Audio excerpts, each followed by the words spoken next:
Hey, good day everyone. So today we're going to talk about Icons of Theia. So this has just been announced.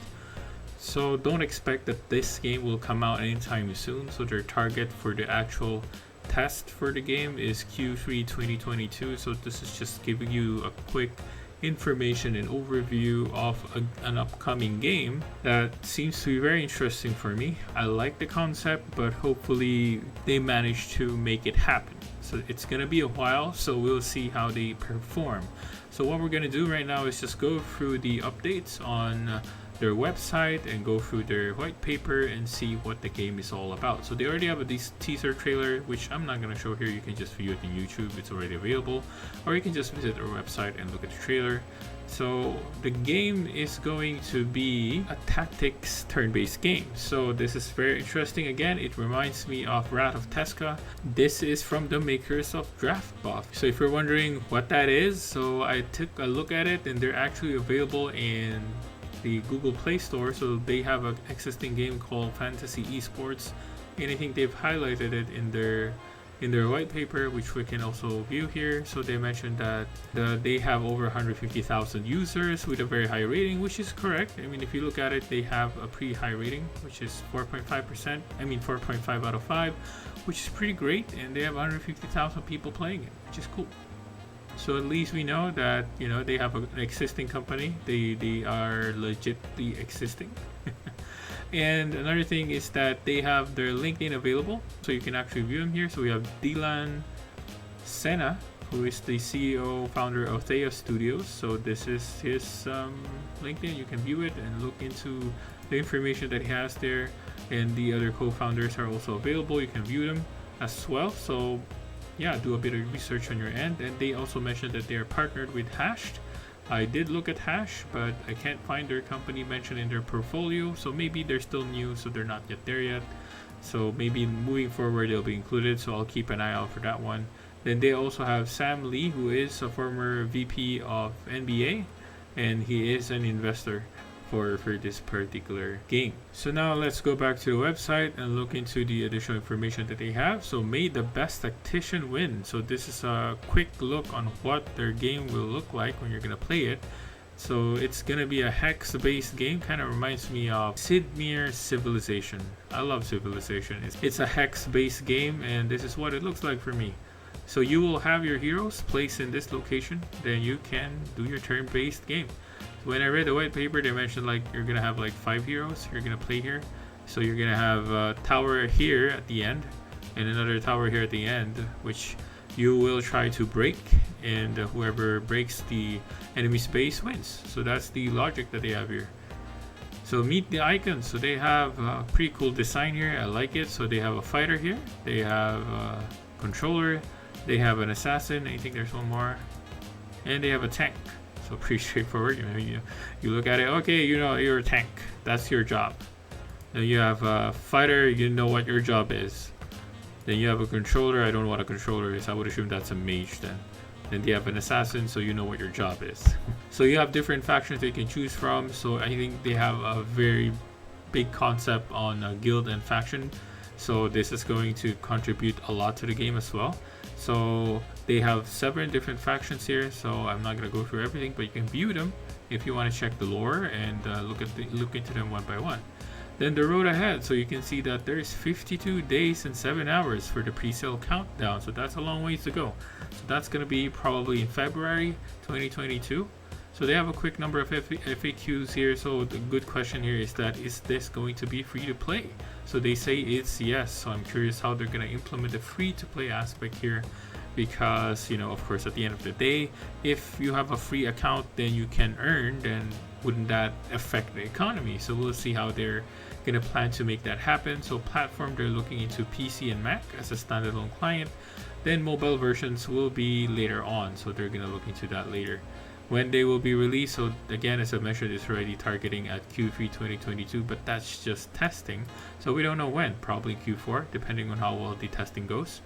So partner creator, if you want to be a partner creator, then you can just email them. So gameplay, we already mentioned it's going to be hex based, but there's a good question here. So they're going to have skins in the game. So they're saying that the skins will not have any effect in the game. So it's purely cosmetic. So that's good news. they're planning to add new maps. Yes, they're planning to add new maps in the future. So blockchain, so I think this is the best question because we don't know where exactly it will be right now. So they said that they haven't decided yet. They're still looking into which ones. So we'll see where they will be. So hopefully it's something that's accessible and not something in Ethereum. So please no Ethereum. Even if it's in the second layer, no. Just please no.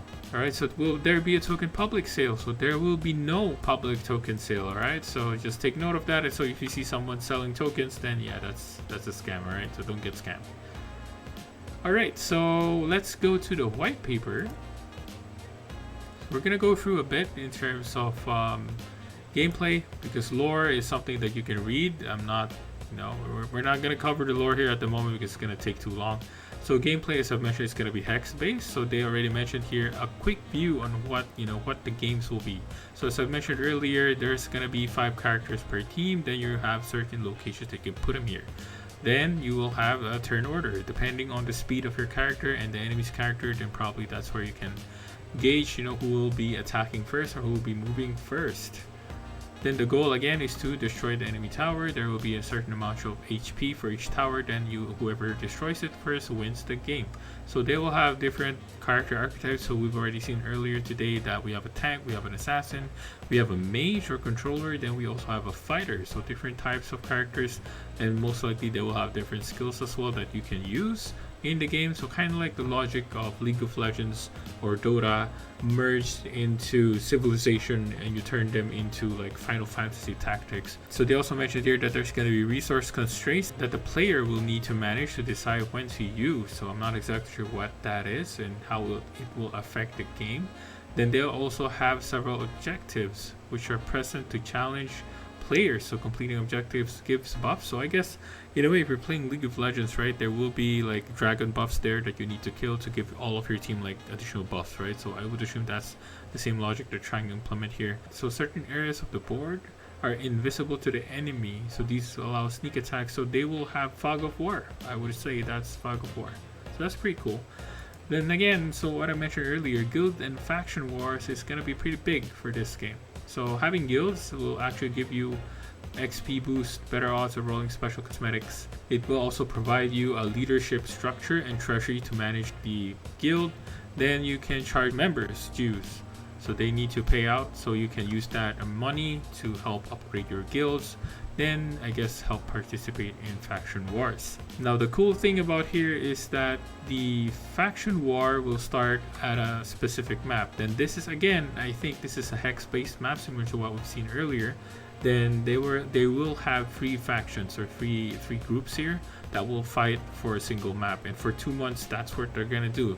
Whoever gets the most territories by the end of the season, then that team wins the faction war. So whoever wins will get a special skin for all members in that faction, as well as a unique profile cosmetic and title for participating characters and trophy in their clan halls. So I guess it's more of a bragging rights at the end of the day.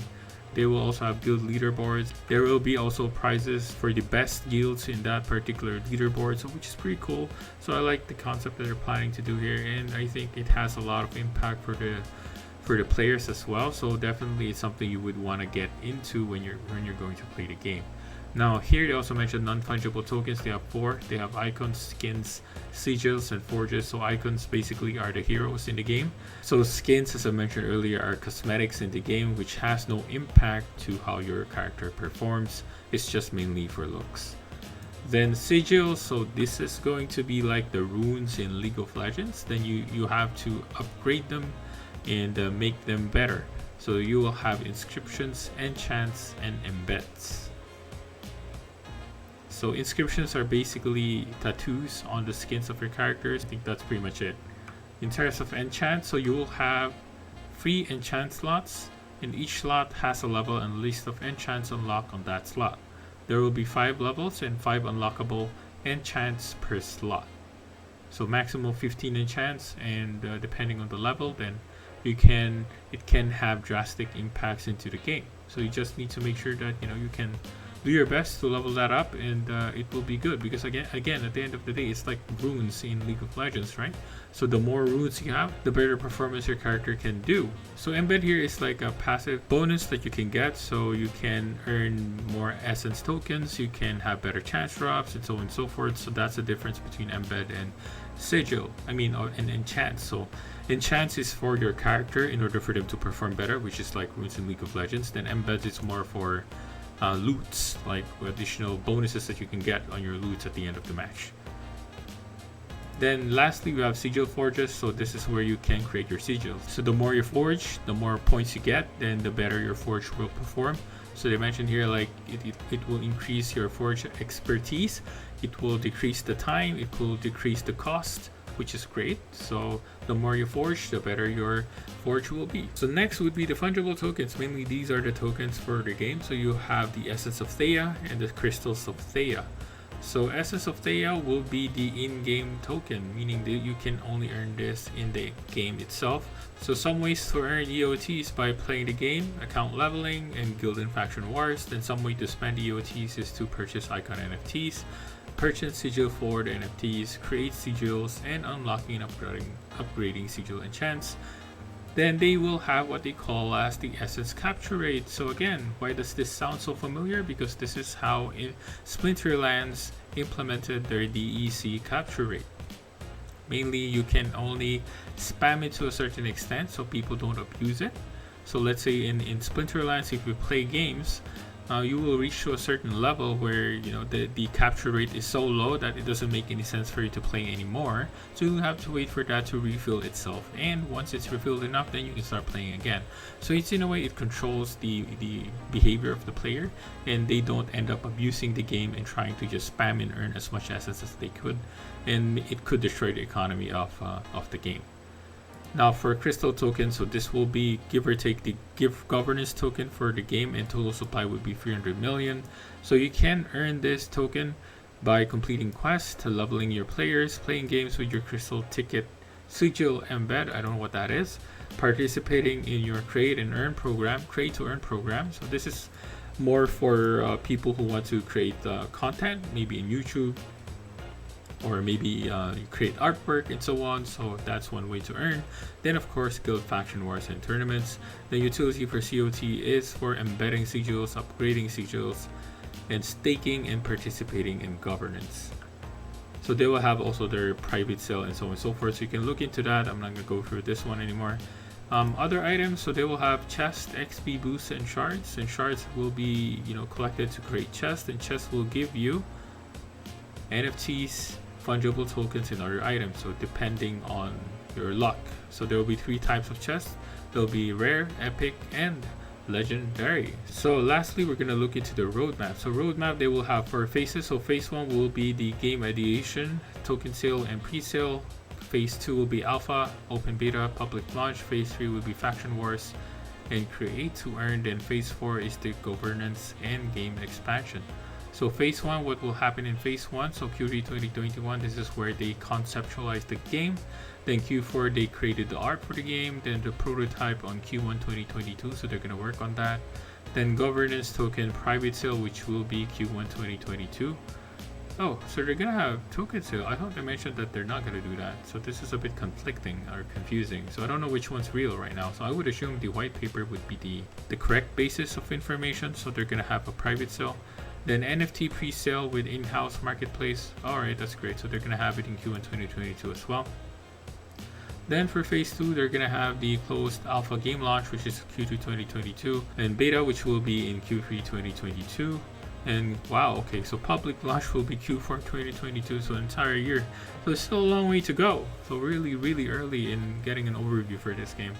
Then phase 3, we're going to have faction wars. So they're going to have a social and create to earn. So it's going to be a long way to go. So these are already in 2023. Then phase 4, going through a DAO and user generated sandbox game modes. Alright, so these are so far away, so there's not much to look into here. So I guess that's about it in terms of the game at the moment. So as I mentioned earlier, this is really early. So a lot of things can change in the future, but this is something maybe that's good to look out for. So I guess I'm gonna come back to this game and provide an update maybe when we're near the pre-sale. So it's gonna be a couple months from now. Alright, with that guys, so thank you for watching the video. So hope you enjoyed it, and please leave a like and subscribe, and I hope to see you again in my future videos. Stay safe, people.